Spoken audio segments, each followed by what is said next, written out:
Good morning, everyone. So, welcome to Bounce Back Diaries. My name is Timur Kudratov, and the reason why I introduce myself because this time and first time I have an English-speaking podcast, an English-speaking guest, a dear friend, Julie Lewis. We met at Gladiator Summit That's right. really a while ago. And so, Darish, if you are watching, thank you very much for the intro. That's how we met. We're waiting for the invitation for the next Gladiator Summit, which is in November. But anyway, I'll pass a mic to Julie and let Julie introduce herself.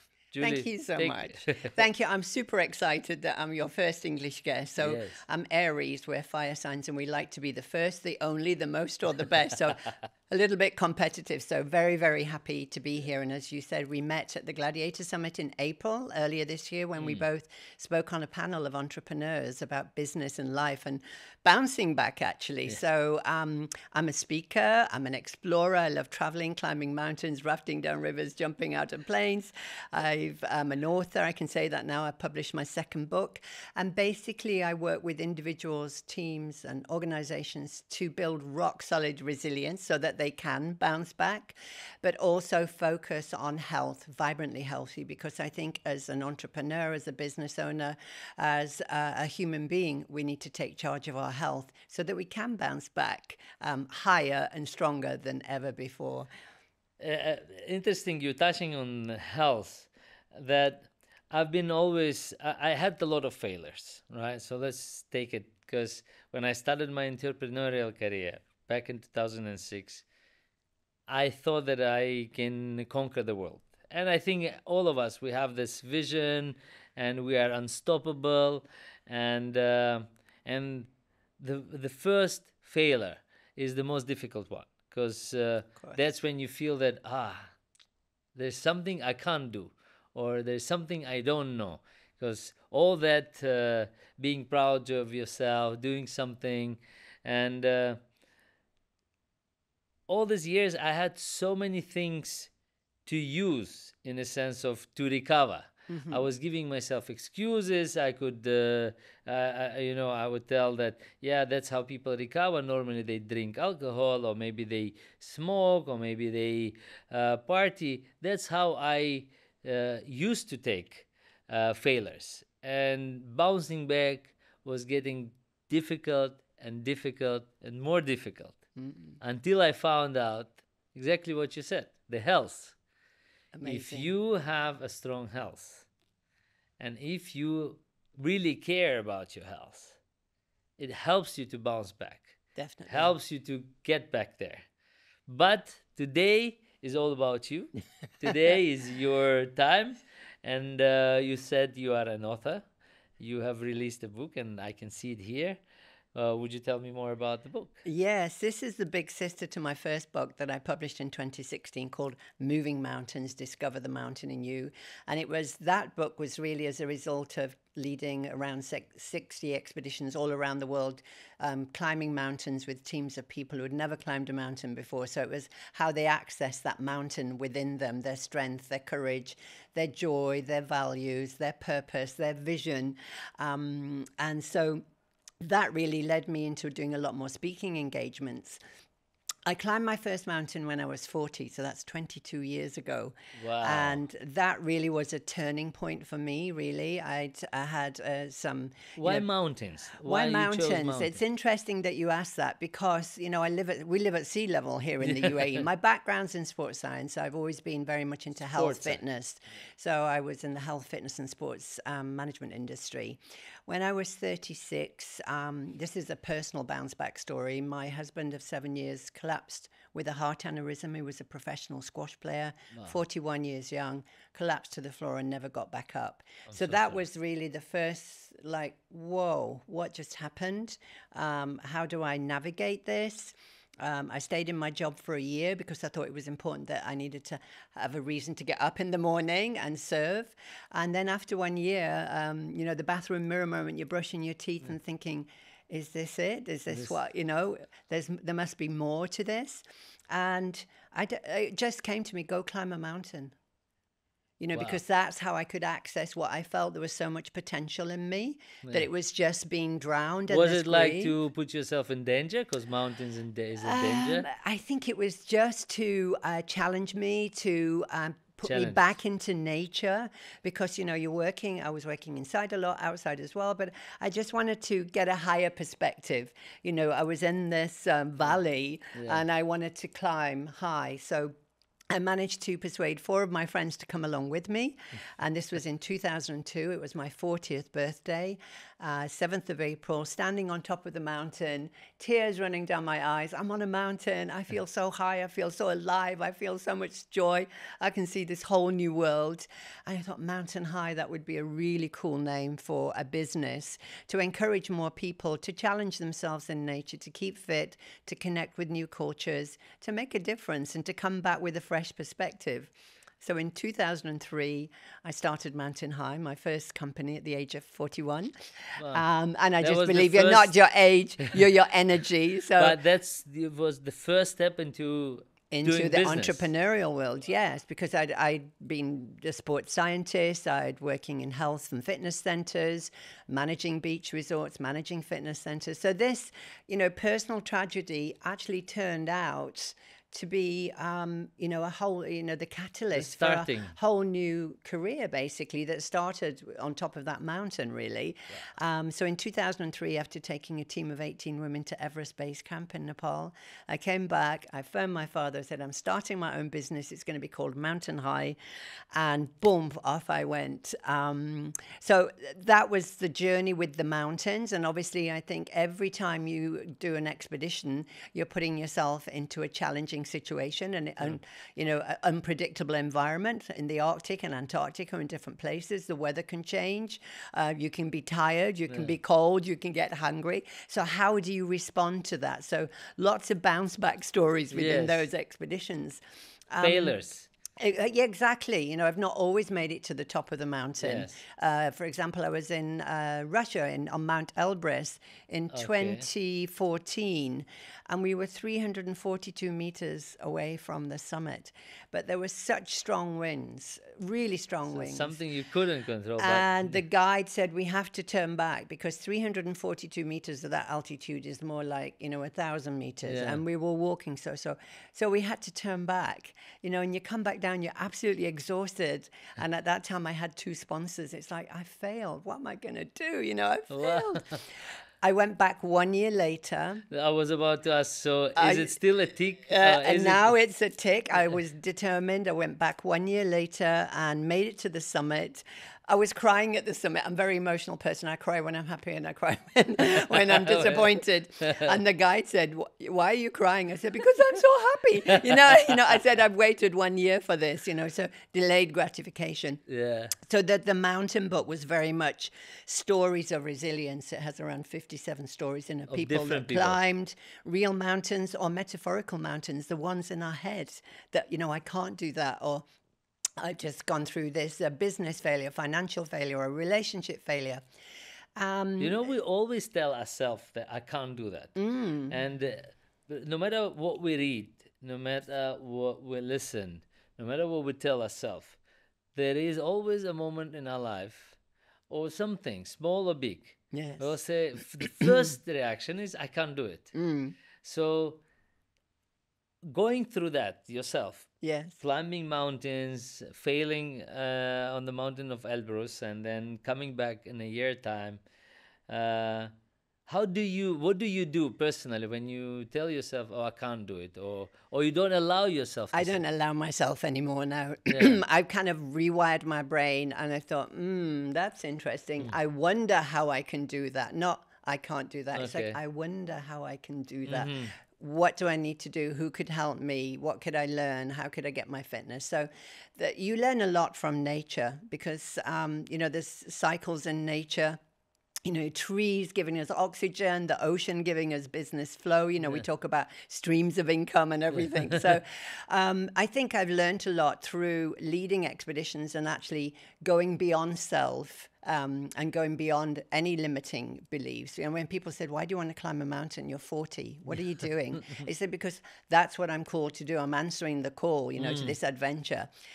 So that's how the first book came along. Yeah. 15 years after I climbed Kota Kinabalu, I went back. At that time, I was 55. Because these are markers for anybody that's listening. You think, I'm too old to do that. It's like, you're never too old. It's you're your age. You're not your age, you're your energy. So if you choose to do something. So I went back to the same mountain in 2017 for another message. We get messages from friends, from a conference, from a book, from the universe, when you listen. From the mountains, Only when you listen. listen. And so I listened, and it was pouring it down with rain. So I thought, the message is water. And there's a beautiful quote by Lao Tzu that's stand like mountain, flow like water. And there are times when we need to stand strong like a mountain, grounded and resilient, and we weather the storms, and we know it's going to pass. And then there's other times when we have to be like water. Let go and say, I trust, I let go. Like the river trusts it's going to go into the ocean. So the big message that year was about water. So I attempted to swim the English Channel from England to France. Wow. The attempt. Okay. Attempt. I didn't make it. I qualified. You had to swim for 6 hours in cold water. But don't tell me you didn't know how to swim. No, I knew how to swim. 6 hours in cold water just to qualify. So, okay, tick, you've got the qualifier. Then I trained. I lived in a caravan in Dover for 5 weeks. I swam every morning, ate, slept, swam, ate, sleep, repeat. Yeah. On the actual swim, I ended up swimming on what's known as a spring tide, where the water level is higher and faster. And the tides and the currents were stronger than my shoulders, and I've got big shoulders. So I'd done a training swim of 10 hours, so I knew that I could swim for 10 hours. But after 4 hours, the current, I'm swimming in the dark with a boat pumping out diesel beside me, lots of not so very nice things in the water. I'm really thinking, I just got to keep my head in the water. I just got to be like water. But after 4 hours of swimming, I was pulled out for safety reasons, by the boat pilot. And again, I experienced that I failed. Wow. I didn't make it. Okay. But then I realized, 2 out of 3 people don't make across the channel. More people have climbed Everest. I'd bitten off more than I could chew, basically. But, you never know. Sometimes luck is in your favor. The weather gods, the sea gods are in your favor. So that really led me to think being more like water is actually just as important as standing strong like a mountain. So that was really the idea for this new book published this year, Uncharted Waters, Discovering Your Hidden Depths, because we can go up to the mountains for answers, to get a higher perspective. We can go to conferences, meetings, read books, seminars for answers. But then we also need to go down a little bit deeper into our emotions and our psyche to say, what do I really want to do? What's stopping me? Who can help me? What are my strengths? What are my values? What are my emotional priorities? How can I be more like water? Because water is the only element that can exist in 3 forms. It can be a liquid, it can be a solid, an iceberg, and it can be gas. So it changes to the environment that it finds itself Adapts. in. And that's why we need to be like that in business, if things change, we need to change. We can't say, I've always done it this way. The market's going this way, but I'm going to go this way. So we need to be able to be like water to adapt. This is amazing that you mentioned that. Every time I meet with entrepreneurs, first, those who have succeeded somewhere, and then they relocate here. And they 100% sure that the way they've done business there is going to go the same way here, without understanding that it's a different market, different culture, a lot of different things. You have to adapt.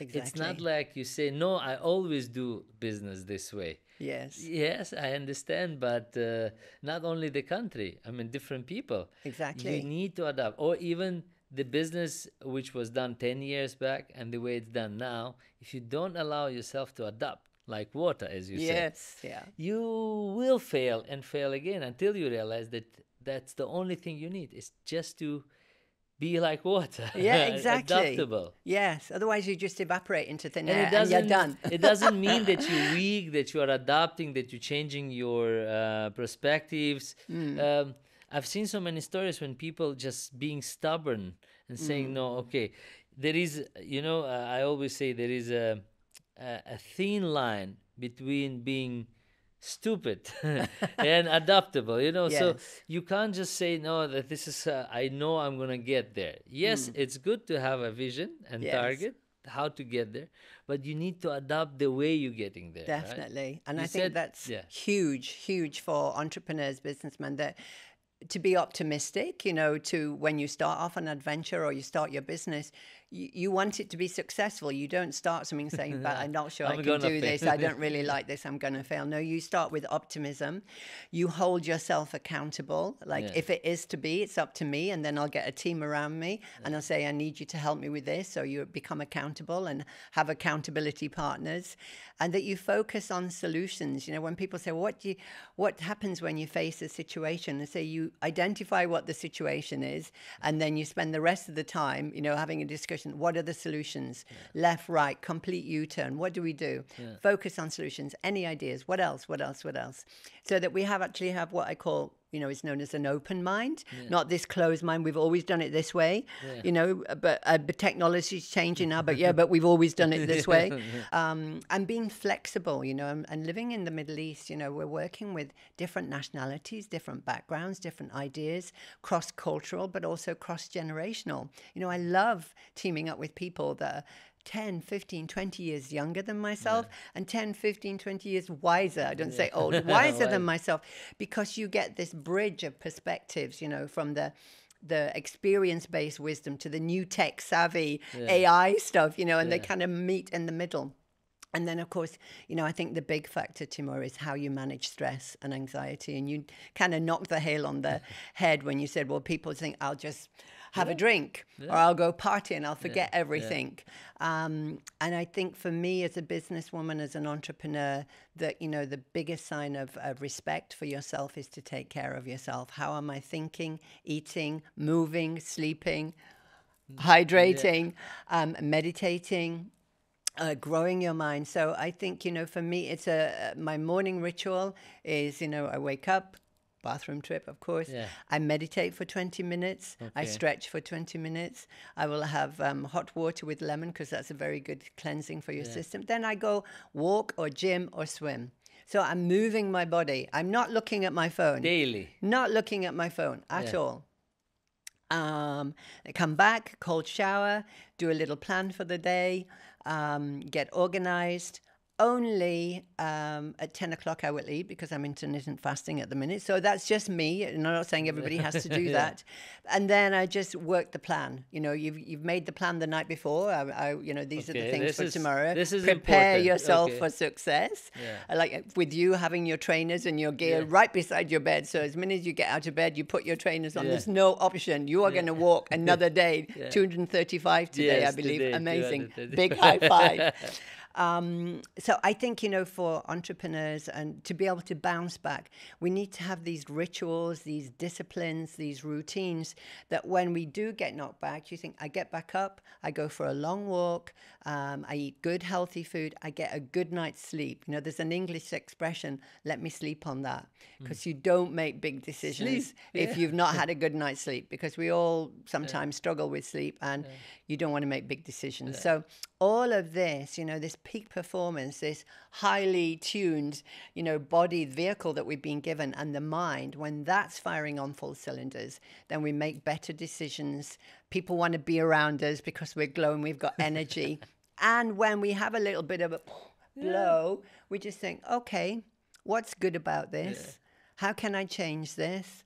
What have I learned from this? Because sometimes they're gifts, blessings in disguise, we call them, that, I remember many, many years ago not getting a job that I wanted so much, and I thought, I didn't get it. I really questioned my abilities. But then I got into adventure tourism instead, and I've led now 70 expeditions, written 2 books, helped thousands of people, find the mountain within them, and, flourish and grow and believe in themselves. So this is really, really important. So sometimes the things that challenges that break our hearts, that drop us to the floor and think, no, then you flip them round, and those challenges, or crises are actually huge opportunities and gifts. And it's almost as if the universe is giving you a nudge saying, we're going to make you so uncomfortable. You have to change. You have to move. I want to comment on that because, I heard so many times people say, yeah, but it's so difficult to stay positive when this is there, this is there. But no one says that, of course, you get emotional. Yeah, Yes. everyone gets emotional. 100% you get upset. Yes. It's not like you're just blindly smiling when there is a failure. No, you get upset. It's just, I think what is important, how long you stay in that condition. So you can stay there months and months and just keep on nagging and say, oh yeah, I don't really like when people either live with their past, whether it's good or bad. Sometimes people say, you know who I was, you know what I did. Yeah, it's also in the past, right? Exactly. Let's see your current situation. Or when they keep on saying, yeah, I can't do it. I already tried and I failed. And so they live with this. We all get upset, we all get emotional, we all feel sad time to time. It's just that what you take out of it, that's what basically, whoever's going to watch it, what I'm trying to deliver, what Julie is saying and everyone is saying is it's okay to get upset. It's not like you don't allow yourself to get sad. No, it's okay. It's just, you breathe in, you breathe out. So it goes out immediately, and then you focus on solutions, as you said. Problem comes, okay, I know it's a problem. So what do I do with this? Okay. And that's really links into that, when people talk about being fit, I think of physical, mental, spiritual, emotional, and the emotional fitness, because our emotions drive us, all of our decisions. And so if we are more emotionally aware and fit and flexible, I feel disappointed.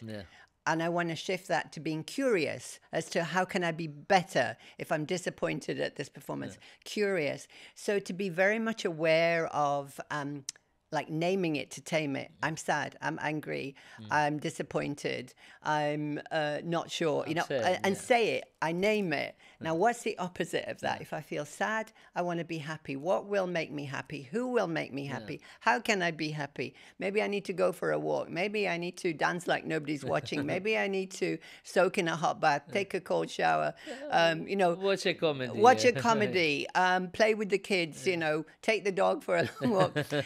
These are self-regulating, so how we can help ourselves. So everything passes.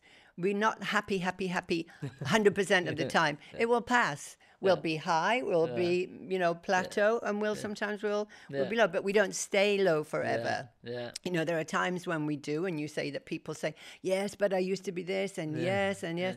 And obviously grief when we lose a loved one, of course, you don't just get over that. You grow through it, and you get to the point where you can say, when I lost both my parents, my mum was 97, my father was 95, very long life.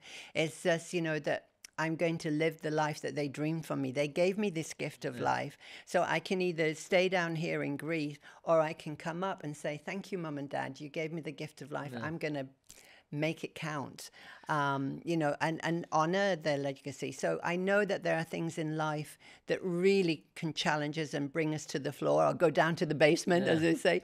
But then it's a matter of picking yourself up and actually keep moving forward, even if it's a tiny baby step, and having this support system around you. We all need people. When people say, but you're so resilient. And I am resilient. I know I am because of all the experiences I've had, However, I have a team of people around me.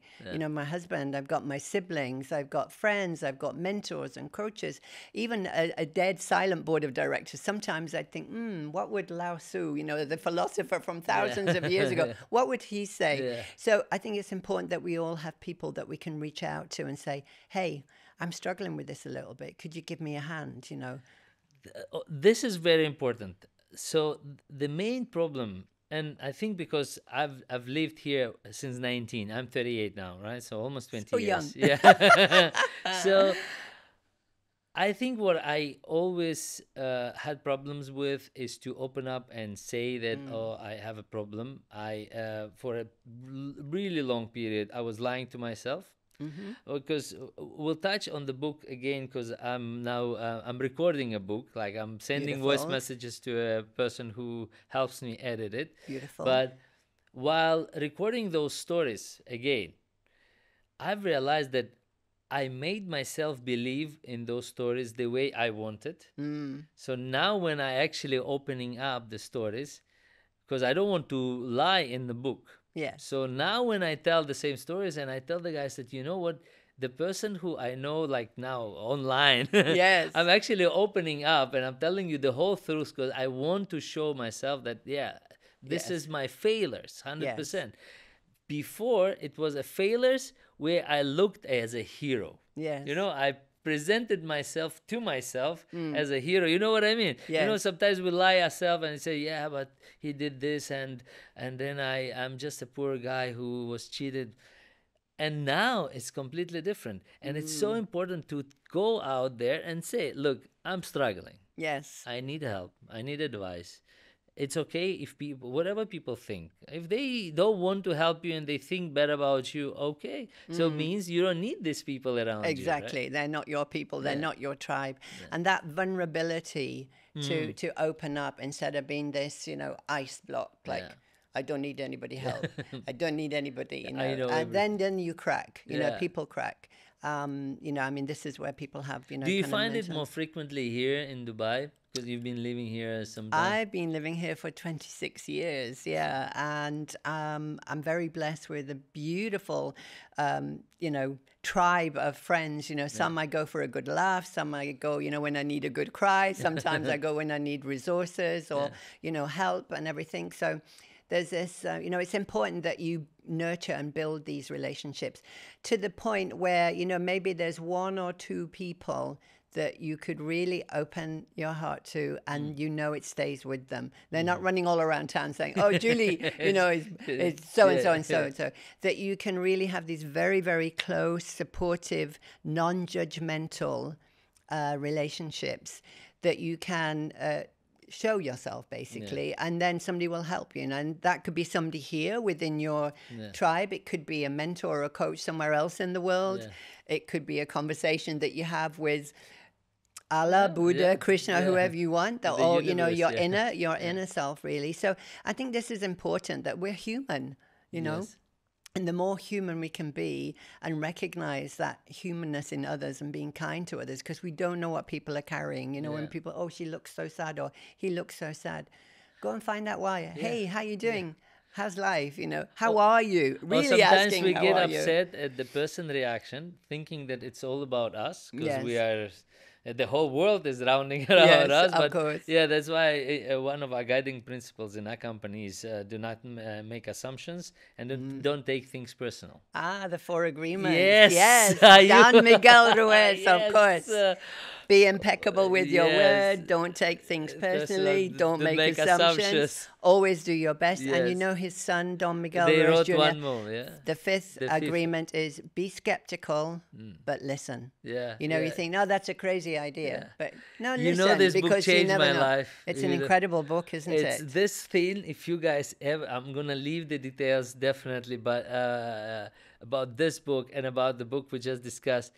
This book, I decided to rechange everything in my company and Beautiful. use those 5 agreements to base our guiding principles, because I don't want my employees to come to work only for work. I want them to take out something for their personal life. Let those guiding Amazing. principles be part of their life as well, because nothing is around you, for sure. You can't just take this on you and say, oh, he was rude to me, so because he is a rude person. No, it's not about you. Or because I'm stupid, he was angry at me.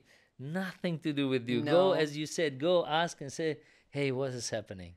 Why are you sad today? And I do that all the time. They think I'm a cuckoo because I keep on asking, why are you upset? No, Why are you that's that?" beautiful. You become the anchor, that people, sometimes we need a rock to swim to and get our energy, to fill our well-being and our cup, to fill our resources. And then we can go away and we can go out there and perform. So I think having these pillars or this vision for your company, and that everybody knows about them, it's like a safe anchor, that they feel safe, that they know that they're supported, unfiltered, and they can say what they feel, and then they go off and do their business, and then they come back, and they're being at their best, really. So they're not afraid to take risks either, which is really, really important. The book, when was the second book was written? When you were, how long now it's been? It was launched on the 29th of April, so still, This year. yes, just Still this year, fresh. still very new. It made #1 in 10 different categories in the States, the UK, and Ireland.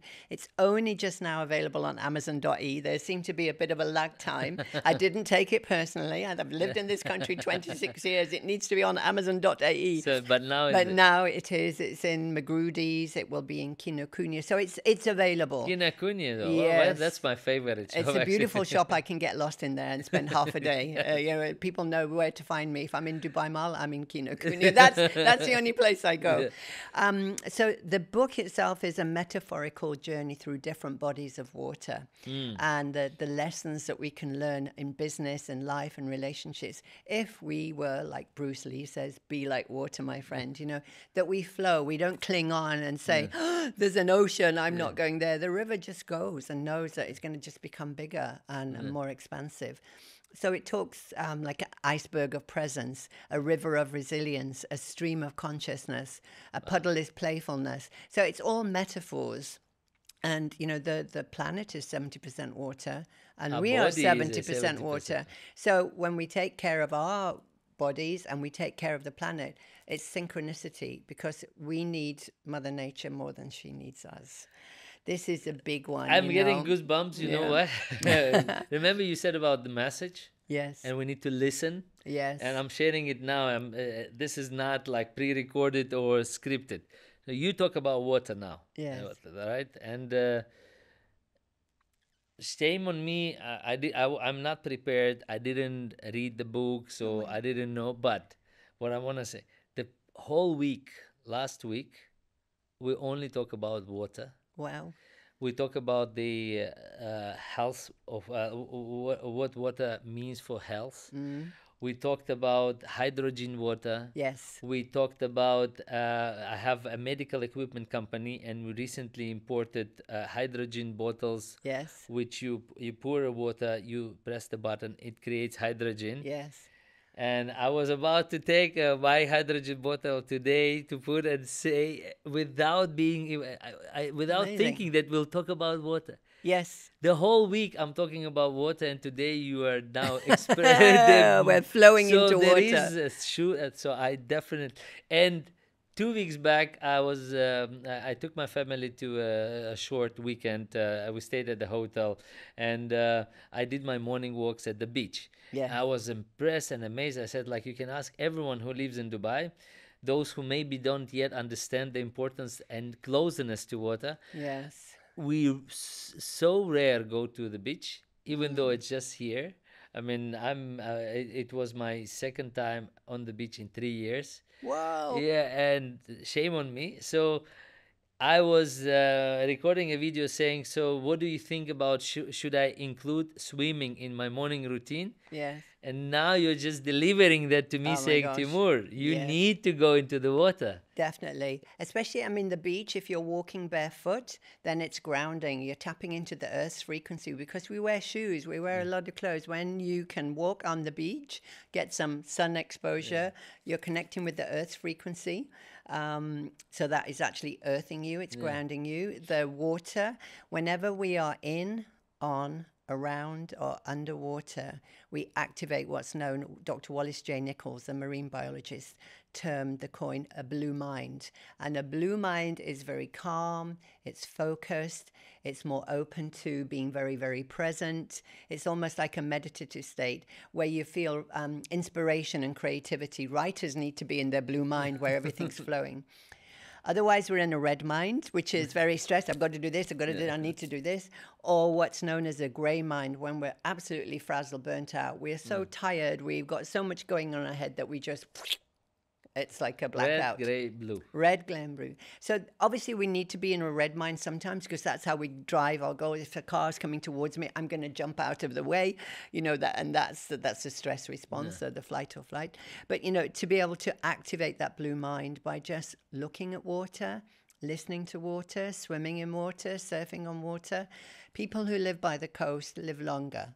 That's a given. And this is not woo-woo. This is neuroscience. This is longevity studies. That water is the elixir of life. You know, it gives life to everything. We can't go without air for 2 minutes, 3 minutes, maybe some people longer. We can't go without water really for 3-4 days. We can last without food for 30 days. Yeah. So air and water, if we don't have those two, we die. Yeah. And so this is why in the book I say, please take care of the water, because whatever the fish in the water, if you're eating the fish, you're eating what the fish are eating. And if they're eating microplastics and chemicals, then you're putting that into your body. So take care of the oceans, take care of your body, be environmentally conscious, do your breath work, be close to the ocean because you've got negative ions. I mean, everybody knows that when you know, after a rainfall, you've got this freshness, you know, and it's the negative ions actually in the atmosphere that are really, really good. So as often as you can, take a walk by the beach and take your family, take your friends, take someone you love to the water, because it is such a beautiful place and space to be. I just feel when I have a shower even that I'm washing the day off me, that anything is not mine. You know, I've picked up when I'm moving around, because we pick up other people's energy. It's like, whoosh, I wash that off. You know, I think it's important that it's that we take care of water so it can take care of us, and be like water in our business. Things change. I need to go left. I need to go right. I need to freeze. I need to stop a little while, you know, or I need to open up to this. Yeah. Who does normally come to you? I mean, is it entrepreneurs, individuals, companies? Who is it for? I mean, how does it happen? What is the process of business? Yes. Not the secrets. Yes. But I want the listeners, whoever gets into this short video, long video, understands that, okay, I want to go and time. Yeah. Yes. So who is it for? I have corporate companies that come to me and say we need to get our team fired up, you know, team development, and build their resilience and their employee well-being. So it's corporate companies that will invite me in to speak or to run masterclasses. I have entrepreneurs that come to me say, I'm all out of balance. I need some help with a kind of a routine and some kind of ritual, some structure. Of their personal lifestyle, not the business, because this is connected to it. Very much. What's going on in your personal life affects your professional life. What's going on in your professional life impacts your personal life. When people talk about work-life balance and that like they're miles apart, no, they keep tipping over. Of course. Event management companies call me and say, we've got an event, we need a speaker. And then, you know, on an individual basis, I put out retreats and expeditions. Who wants to come and go to the Antarctica? Who wants to go dog sledding in the Arctic? Who wants to climb a mountain? And then people sign up, and then it's just individuals. So it's a really nice mix of individuals, teams, organizations, event management companies. And for me, it's really about helping people live a happier, healthier, more resilient, fulfilled and joyful life, where they're saying yes to the adventure of being alive, and to really flourish and grow, not feel small or that I can't do this or I've experienced it. It's like, no, to really open up and I am strong, I am the mountain, I'm the water, you know, it's in my nature. So it's really giving people that a little bit low on their motivation, an injection, a booster, but a healthy booster on that. And, you know, leadership skills, team development. So I go into companies when, you know, they need a little pep talk. I can share stories of bouncing back and everything. And for the book, I mean, the book, thankfully it's global, you know, thanks to Mr. Amazon and all the rest of it, that it's everywhere. So you never know. By what, you know, even with this podcast, we don't know who's listening. They could hear one thing, Timur, that you said or I said, and they think, oh my goodness, I need to do that. I need to walk every day. I need to go to the beach. I need to focus on solutions. I need to not take things personally. So sometimes, you know, you never know who's listening and how you're helping somebody just by showing up as yourself. I'll stop on that. Showing up, that's so important. You just show up. You just do things. And that's a big one. And whoever, as you said, is listening, thinking, rethinking, oh, I want to do that, or I want to start this, but I don't have that. All I want to deliver and what we are trying to deliver, or just start. I mean, there is never a perfect time. There is never a perfect solution. Just start today, whether it's walking, whether it's drinking more water, whatever you wanted to start. Go to the beach. If you get a moment today, now put yourself in the car, drive to the beach, go in a taxi. Just do things, and I think that everything gonna change. Amazing. And that's a beautiful note to really close up the conversation. Indeed. Is actually step up, show up, and speak up. When you need help, speak up. When you need to, you've got a message to the world, speak up. You give Yes. 5 advices, 5 or 6, Oh my or gosh. let's not count. Just give to any of the cameras. Just say, what would you advise if you think that on the other side there is a person, an individual, whether entrepreneur or not an entrepreneur, whether he is with business or he works for the company, what advices would they give them if they feel sad or they feel that failed? What would be the advice for the bounce back? I think the key thing is to know that within you, you have the power to bounce back, for sure, because that's our human biology. So I would say, take care of yourself. Be your number one closest and best friend, because when we take care of ourselves, that's respecting ourselves. So I would say respect yourself every day. I look in the mirror. I love you. You're great. You're amazing. I'm a big believer in affirmations. So look at the way, how are you thinking? How are you eating? How are you moving your body? How are you sleeping? How are you meditating? How are you learning and growing your mind? And who are the people in your tribe? Who are the people that support you, cheerlead you, tell you the truth when you need to hear the truth? Yeah. So it's about living, breathing, and walking your values, and finding people that will lift you up, not pull you down. So just be the best version of yourself, true to yourself, every This single is so day. true. And you know what? I'm so glad that you commented on LinkedIn, right? Yes. And I thought like, wow, because listening is important. So now I understand that everything what happens in your life is a sign. So you commented, and I felt like, wow, we should do a podcast. And today on podcast, you have opened to me so many things. As a small summary for myself, I should focus towards water for sure. I've been standing as a mountain, strong, resilient, bouncing back, telling myself that yes, I can, yes, I can.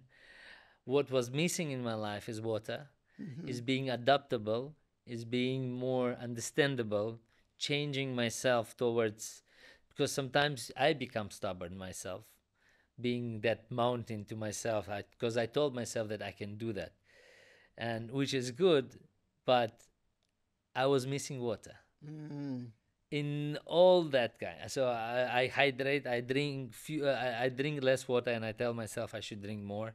That's why the whole month was going to for this podcast. This podcast is actually for me. This is the ocean now. Yeah. Yes. I leave you with a beautiful quote, and it's one of mine. Remember, you are water, and water always finds a way. Wow. Remember, you are water, and water always finds the way. Yes. Can I put it on the? No, I will not use it. I will say it to you. Yes, of I will course. put it on that on the name of this episode. Will Yes. be remember you are water, and water always finds the way. Perfectly. That would Julie be Lewis. wonderful. It's on the back cover of the book. Yeah. So I'm not stealing it. It's No, there. no, no, no. Thank you. Wow. So guys,